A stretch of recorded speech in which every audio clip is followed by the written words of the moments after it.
Halo teman-teman, selamat datang kembali di channel ini. Channel yang akan membahas tentang saham-saham yang ada di Indonesia secara khusus menggunakan pendekatan analisa teknikal.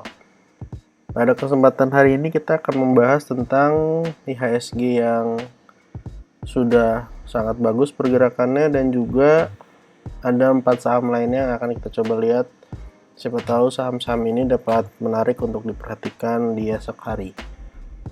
Yang pertama kita akan bahas tentang IHSG. Kemarin sempat melakukan analisa IHSG kira-kira bisa tertahan di area Fibo 61,8 atau di area 6843. Tapi ternyata IHSG turun lebih dalam lagi, bahkan sampai low-nya di 6662. Jadi IHSG naik kurang lebih beberapa bulan, tapi turun dalam 2 hari saja tuh sudah lumayan banget ya teman-teman. Dalam 2 hari penurunan IHSG kurang lebih sekitar 5,61%. Kalau nggak sempat rebound maka bisa sampai 7,79%, dan ini adalah suatu indikasi yang sebenarnya kurang bagus.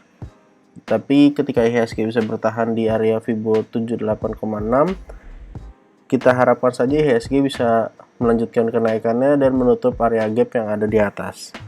Saham pertama yang akan kita bahas adalah saham Unilever.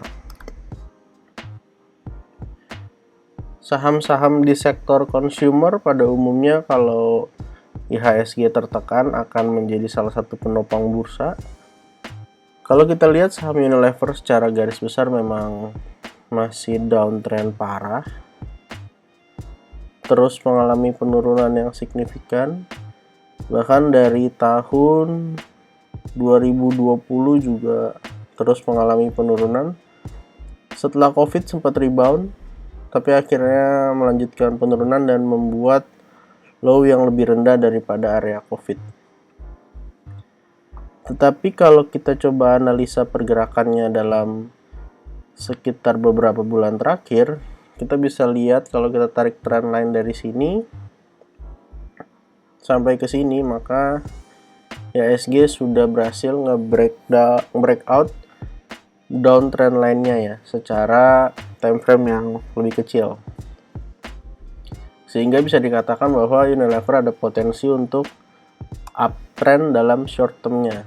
Nah, kalau kita lihat dengan saksama, di sini juga ada pola double bottom.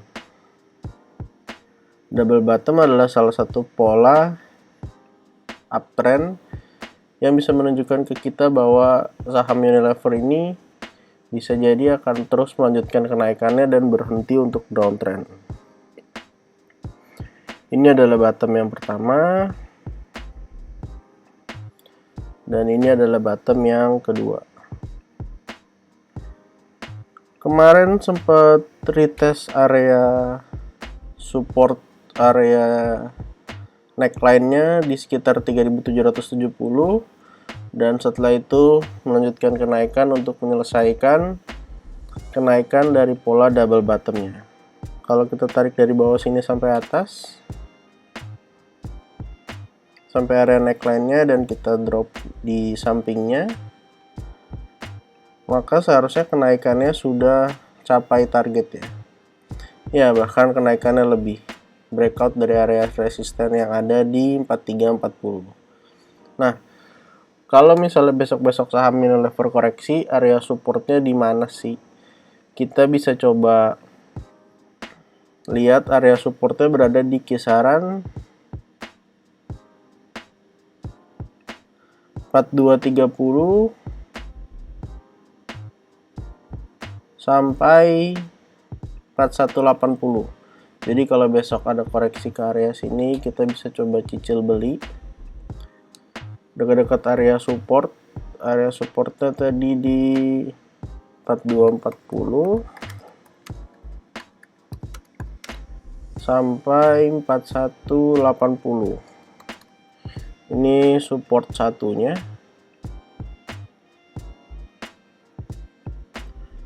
Lalu kita akan coba cari untuk support 2-nya kalau ternyata mengalami penurunan yang lebih dalam. Support 2-nya di sekitar 4050 sampai area 4000. Ini bisa kita gunakan sebagai area support 4050 sampai area 4000. Kebetulan juga area 4000 itu area angka psikologis, jadi bisa kita pakai untuk menjadi sebuah support yang kuat buat Unilever. Kalau mau beli, boleh beli dekat-dekat area support, dan kalau jebol, maka untuk yang trading wajib untuk cut loss. Tapi kalau yang invest ya silahkan disesuaikan lagi plannya. Intinya kalau udah cuan jangan sampai rugi. Lalu saham kedua yang akan kita bahas adalah saham ICBP. Saham ICBP juga salah satu saham yang downtrend parah, tapi kayaknya udah kelihatan area bottomingnya. Dan kalau kita lihat dengan seksama, sebenarnya ada sebuah pola reversal yang sangat bagus dari saham ICBP. Kalau kita gambar area resisten di sini yang sekarang sudah menjadi area support, maka kita bisa lihat bahwa sebenarnya ada sebuah pola inverted head and shoulders. Ini adalah shoulders yang pertama, kemudian ini adalah headnya,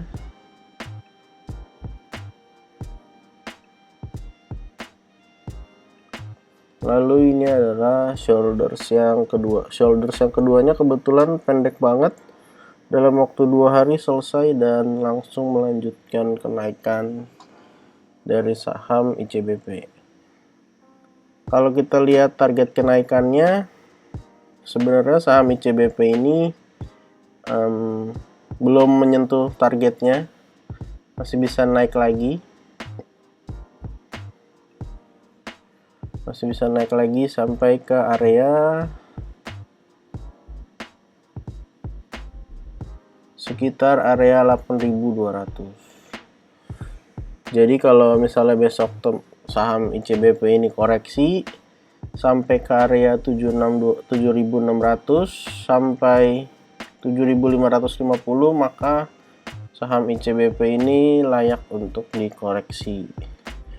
Kalau misalnya kita belinya sekarang, sepertinya sudah terlalu tinggi, maka harus ada koreksi sedikit dulu sebelum melanjutkan kenaikan.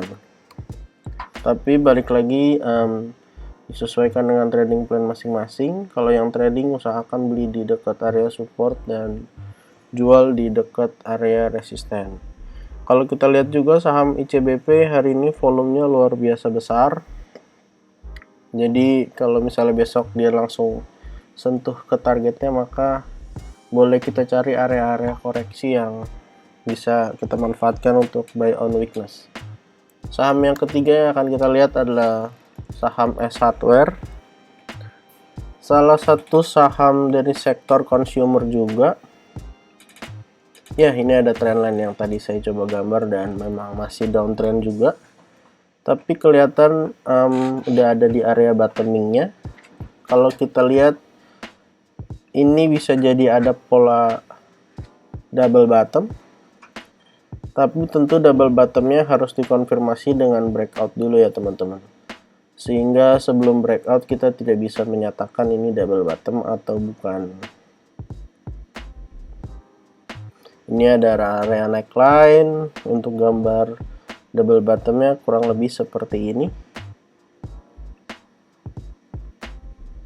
Ini adalah bottom yang pertama, dan ini adalah bottom yang kedua. Apabila ada perbedaan dalam analisa, dalam menggambar, maka itu adalah subjektif dari masing-masing trader ya teman-teman. Tidak ada yang benar atau tidak ada yang salah, semua silakan dianalisa kembali.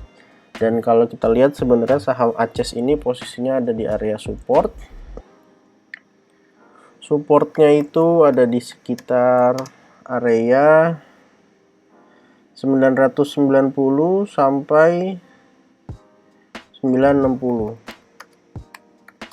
Jadi sebenarnya ACES ini layak untuk dikoleksi Dan kalau dia bisa nyentuh area resistennya maka lumayan banget, apalagi kalau ternyata konfirmasi dia adalah double bottom, maka kenaikannya bisa bagus banget. Ya, kurang lebih area resistennya berada di sekitar 1190. Silakan teman-teman sesuaikan dengan trading plan-nya kalau misalnya mau beli saham ACES. Lalu saham terakhir yang akan kita bahas adalah saham Japfa, salah satu saham ayam-ayaman. Posisinya juga masih downtrend. Kebetulan hari ini saham yang dibahas downtrend, tapi ada potensi untuk dalam short term atau dalam jangka waktu menengah ada potensi untuk naik ya teman-teman. Tapi ya tidak ada orang yang bisa memprediksi 100%. Ini hanya analisa yang saya lakukan pribadi. Kalau kita lihat di sini